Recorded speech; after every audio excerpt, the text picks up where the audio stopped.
Hello everyone, I am Casey Clow and I chose to do Chapter 12's Real Life Ethical Dilemma exercise on a preventable disaster. So the story is about the space shuttle explosion, the Challenger. On January 28, 1986, the space shuttle, the Challenger, was launched, and 73 seconds after the launch, the space shuttle exploded and killed all 7 astronauts that were on board. The reason for the explosion was because there were problems with the O-rings because of the low temperatures. The launch site was near or below freezing at the time of the launch.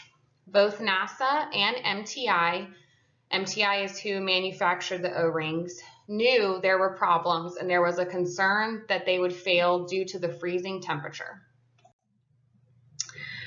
Both NASA and MTI felt extremely pressured to launch the Challenger. NASA felt pressure because the launch had already previously been postponed, and President Ronald Reagan wanted to mention the successful launch during his State of the Union address that day. MTI officials also felt pressure because they wanted to support NASA because NASA was a very important customer in regards to MTI's financial stability.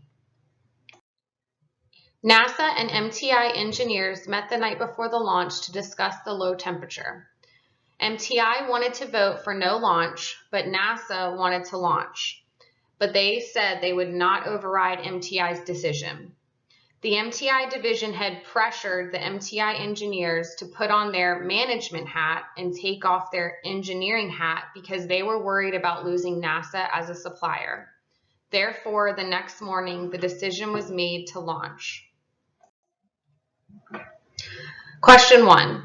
Which stakeholders' interests were included in the decision about whether to launch the Challenger or not? Which critical stakeholders' voice was missing from the discussion?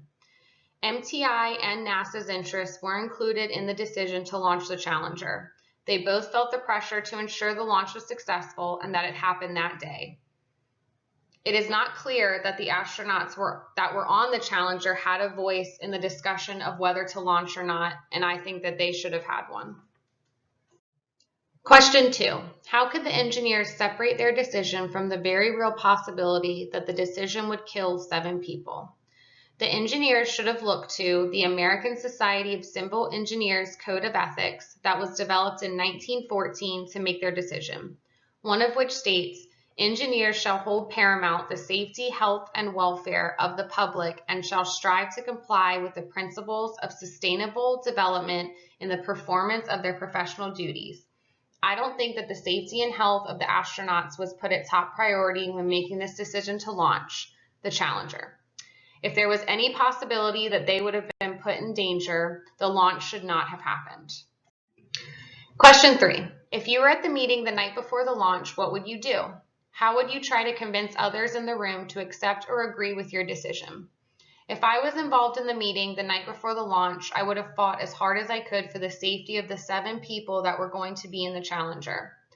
Because of the low temperature, there was a very real possibility the O-rings were going to fail, and that was well known in that meeting. Regardless of the pressure to launch, nothing is more important than saving the lives of 7 people. That would have been my #1 argument when trying to convince the others in the room to agree with my decision.